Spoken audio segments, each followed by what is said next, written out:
천무와 CT M290이 중동 전장의 핵심 변수로 떠올랐습니다. 사우디아라비아는 이미 한국산 다연장 로켓 K239 천무와 사거리 290km의 CT-EM 290 전술 탄도미사일을 발사대에 올려놓고 최종 승인만 기다리는 단계로 묘사됩니다. 아랍에미리트 역시 한국으로부터 수백 발 규모의 천무계열 탄약과 CT-AM 290을 들여와 실전 운용 준비를 끝냈다는 내용이 등장합니다. 이 장면이 중요한 이유는 단순합니다. 중동의 분쟁이 더 이상 낡은 로켓과 무차별 포격의 싸움이 아니라 정밀 유도 무기의 싸움으로 바뀌고 있기 때문입니다. 천무는 구형 다연장 로켓과 성격이 다릅니다. 기존 로켓은 발사 뒤 산포도가 커서 어디에 떨어질지 완벽하게 예측하기 어려웠습니다. 그러나 천무는 위성항법과 관성항법을 결합한 유도 방식을 사용해 원형 공산 5차를 수미터 수준까지 낮춘 무기로 설명됩니다. 에서는 100km 밖의 목표도 매우 좁은 범위로 정밀 타격할 수 있다고 강조합니다. 여기에 CTM-290이 더해지면 이야기는 더 커집니다. CTM-290은 사거리 290km의 전술 탄도 미사일입니다. 단순한 로켓이 아니라 탄도 궤적으로 날아간 뒤 종말 단계에서 유도되어 목표를 때리는 무기입니다. 호르무즈 해협 주변의 군사시설 상당수가 이 사거리 안에 들어온다는 점이 핵심입니다. 사우디는 이미 이 무기의 실전 효과를 확인한 것으로는 설명합니다. 이란의 지원을 받는 후티 반군을 천무로 정밀 타격하며 파괴력을 검증했다는 것입니다. 실험실의 수치가 아니라 실제 전장에서 검증된 무기라는 점이 중동 국가들에게 강한 인상을 남겼다는 흐름입니다. 또 하나 중요한 부분은 탄두입니다. CT M290 수출형은 목적에 따라 다른 탄두를 탑재할 수 있다고 나옵니다. 폴란드에 수출된 모델은 광활한 평야 전장에 맞춰 광역 제압용 탄두가 거론됩니다. 중동의 사막과 해안지대에서도 넓은 지역에 흩어진 발사대와 지상 병력을 동시에 무력화하려면 이런 방식이 치명적인 선택이 될 수 있다는 분석이 이어집니다. 호르무즈 해협에서는 위기가 빠르게 번졌습니다. 태국 선적 벌크선은 UAE 이 칼리파항을 떠나 인도 칸들라로 향하던 중 정체불명의 발사체 2발을 맞았고 선미 폭발 뒤 기관실까지 불이 번졌으며 반쯤 침수된 채 표류했습니다. 같은 시각 일본 컨테이너선도 약 10cm 크기의 파손을 입었습니다. 피해 규모는 작아 보였지만 민간 상선도 건드릴 수 있다는 경고였고 이후 이란 혁명수비대가 자신들의 소행을 인정했다는 내용이 이어집니다. 위기는 여기서 끝나지 않았습니다. 는 이란이 오만 항구의 연료 탱크와 항구 시설까지 공격했다고 설명합니다. 오만은 전통적으로 이란과 걸프 국가들 사이에서 중재자 역할을 해온 나라입니다. 그런 나라의 항구를 공격했다는 것은 외교적 완충지대까지 사라지고 있다는 신호로 해석됩니다. 이어 이라크 영해에 유조선 2척까지 공격받았다는 내용이 등장합니다. 이라크는 이란과 육지로 맞닿은 우방국입니다. 그 나라 영해에서 항행 중이던 유조선까지 공격했다는 것은 동맹과 적을 가리지 않는 위험한 단계로 넘어갔다는 뜻입니다. 이 모든 사태의 중심에는 호르무즈 해협이 있습니다. 세계 원유 물동량의 약 20%가 이 길목을 지나고 하루 약 1,700만 배럴이 이 해협을 통과합니다. 이 길이 막히거나 위협받는 순간 국제유가는 즉각 반응합니다. 에서 이란 혁명수비대는 에너지 가격을 통제하지 못한다면 배럴당 200달러를 각오하라는 식의 위협을 꺼낸 것으로 묘사됩니다. 이것이 빈말로 들리지 않는 이유는 호르무즈 해협을 흔들 능력이 실제로 이란의 손에 있기 때문입니다. 그러나 이란이 건드린 대상은 너무 컸습니다. 사우디아라비아와 아랍에미리트는 중동 경제 질서의 두 축이고 걸프 안보의 핵심 기둥입니다. 사우디 영토에는 드론과 미사일이 날아들었습니다. 목표는 리야드 외곽의 주요 정유시설로 설명됩니다. 사우디 경제에서 석유시설은 단순한 산업시설이 아닙니다. 국가 재정과 투자 신뢰를 떠받치는 핵심 기반입니다. 무함마드 빈 살만 왕세자가 추진해온 비전 2030은 외국인 관광객 유치 글로벌 투자 확대 미래 도시 건설을 함께 밀어붙이는 대형 개혁 프로젝트입니다. 그런데 하늘에서 미사일이 떨어지는 나라에 누가 마음 놓고 투자하겠습니까? 는 이번 공격이 사우디의 국가 브랜드와 중동 각국이 수십조 원에서 수백조 원 규모로 추진해온 AI 산업 유치 프로젝트에도 균열을 냈다고 말합니다. 아랍에미리트는 더 큰 충격을 받았습니다.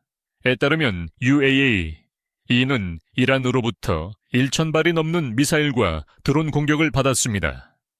직접 개입하지 않았음에도 불구하고 공격을 받았다는 점이 UAE의 분노를 키웠습니다. 대부분은 천군기를 포함한 첨단 방공체계로 막아냈지만 일부 발사체가 도심을 덮치며 민간인 사상자가 발생했다는 흐름입니다. UAE 대통령 무함마드 빈 자이드 알라하야는 더 이상 참지 않겠다는 메시지를 냈고, 이는 사실상 이란과 전쟁 상태에 있다는 선언으로 해석됩니다.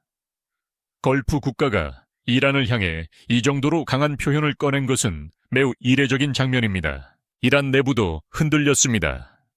마수드 페제시키안 대통령은 인접국 공격 중단과 사과를 언급하며 사태 진정을 시도한 것으로 나오지만 혁명수비대와 사법부 강경파는 오히려 주변국에 대한 공격을 계속하겠다고 밝힌 것으로 묘사됩니다. 대통령의 말이 군부에 의해 공개적으로 뒤집힌 셈입니다. UAE가 이 장면을 보며 협상과 외교가 통할 상대가 아니라는 판단을 내렸다는 흐름이 이어집니다. 이후 이 공군이 이란 본토를 향해 전격 공격을 시작했다는 외신 보도가 나왔고, 호르무즈 해협의 여러 섬에 위치한 담수화 플랜트 5곳이 순항 미사일 공격으로 파괴됐다는 내용이 등장합니다. 담수화 플랜트가 중요한 이유는 단순한 시설이 아니라 생존 인프라이기 때문입니다.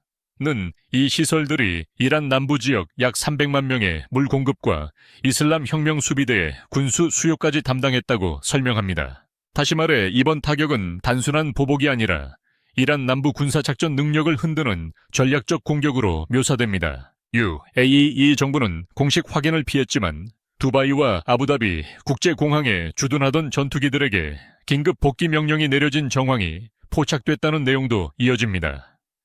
걸프 국가들이 방어만 하던 시대에서 방역을 선택한 신호탄이라는 해석입니다. 그리고 이 장면은 대한민국 방산의 이야기로 연결됩니다.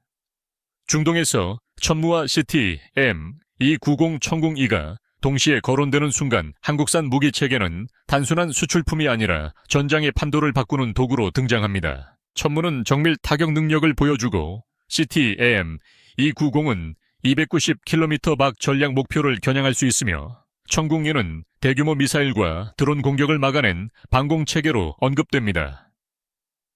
사우디와 UAE가 한국산 무기를 선택했다는 사실은 가격이 싸기 때문만이 아닙니다. 실전에서 쓸 수 있고 빠르게 운용할 수 있고 필요한 탄약과 지원을 받을 수 있기 때문입니다. 여기서는 한국의 전략 미사일 현무5로 시선을 돌립니다.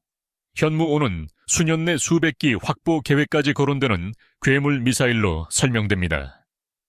일반적인 탄도미사일의 탄두 중량은 500kg에서 많아야 1톤 수준입니다. 미국 토마호크 순항미사일 탄두는 약 450kg, 러시아 이스칸데르는 약 700kg, 중국 DF-1 EOP는 600kg에서 1톤 수준으로 언급됩니다. 그런데 현무5는 탄두 무게만 8톤에서 9톤에 달한다고는 강조합니다. 1톤 트럭 8대를 한 덩어리로 뭉쳐 목표 위에 떨어뜨리는 것과 같은 압도적 질량입니다. 속도 역시 충격적입니다. 현무5가 고각 발사로 대기권 밖까지 올라간 뒤 목표를 향해 낙하할 때 마하 10 이상에 이른다고 설명합니다. 마하 10은 초속 약 3.4km입니다. 서울에서 부산까지 2분도 걸리지 않는 속도라는 비유가 등장합니다. 이 속도로 9톤짜리 탄두가 떨어지면 폭약이 터지지 않아도 운동 에너지 자체가 무기가 됩니다. 충돌 에너지는 TNT 약 1000톤급에 맞먹는다는 분석도 언급됩니다. 그래서 현무5는 단순한 미사일이 아니라 적의 판단 구조를 흔드는 전략 무기로 묘사됩니다. GBU-57의 무게는 약 13.6톤으로 언급됩니다. 현무5는 전체 중량 약 36톤, 탄두 중량 9톤, 낙하 속도 마하 10 이상이라는 조합으로 비교됩니다.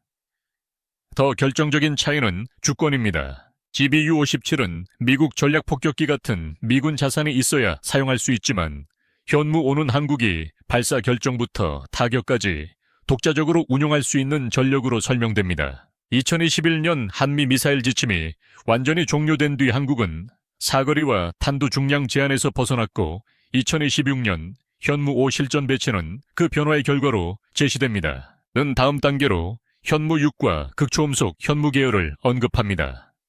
현무 6은 탄두 중량을 조절할 경우 사거리 약 5,000km에 도달할 수 있을 것으로 예상된다고 나옵니다. 5,000km면 평양은 물론 중국 동부 연안, 일본 전역 러시아 극동 일부까지 사정권에 들어갑니다. 이는 사실상 중거리 탄도 미사일급 능력이며 한국이 한반도를 넘어 동북아 전략 균형에 영향을 미칠 수 있는 국가로 올라섰다는 의미로 해석됩니다. 극초음속 활공체는 하이쿠어 프로젝트와 연결되어 마하 6.2 비행시험 성공 소식이 언급됩니다. 마하 5 이상으로 낮은 고도에서 기동하며 날아가면 기존 방공망은 예측과 요격이 매우 어려워집니다. 북한이 민감하게 반응할 수밖에 없는 이유도 여기에 있습니다.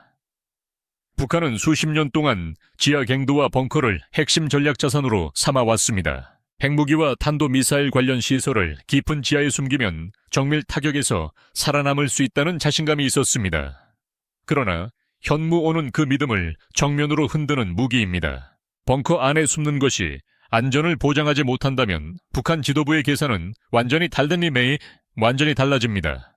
중국과 일본 역시 한국의 미사일 전력 강화를 예의주시할 수밖에 없습니다. 사드는 방어용이 있지만 현무5와 현무6은 전략 거점을 직접 위협할 수 있는 공격 전력이기 때문입니다. 1979년 한미 미사일 지침은 한국 미사일의 사거리를 180km 탄두 중량을 500kg으로 묶었습니다. 북한이 스커드 미사일을 개량하며 사거리를 늘리는 동안 한국은 미국의 확장 억제에 크게 의존해야 했습니다. 그러나 2021년 지침이 폐지된 뒤 불과 5년 만에 한국은 대형 탄두를 장착한 전략 탄도미사일을 야전 부대에 배치하는 단계로 올라섰습니다. 이것은 무기 하나가 추가된 사건이 아닙니다. 대한민국 안보 전략의 방향이 바뀐 사건입니다. 한국형 삼축체계의 마지막 단추인 대량 응징 보복, 즉 KMPR의 실질적 완성에 가까워졌다는 의미입니다. 다시 중동으로 돌아오면 그림은 더 선명해집니다.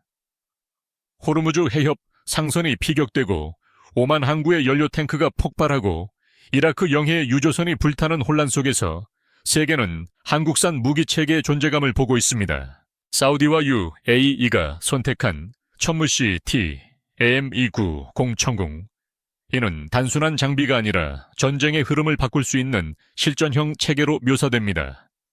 폴란드는 이미 K-2 전차, K-9 자주포, FA-50 경공격기 천무를 도입했습니다. 중동에서는 사우디와 UAE가 천무와 CT AME-90을 실전 운용 단계로 끌어올리고 있습니다. 루마니아, 이집트, 인도, 호주에서도 한국 방산에 대한 관심이 커지고 있다는 흐름입니다. 한국 방산이 주목받는 이유는 4가지입니다.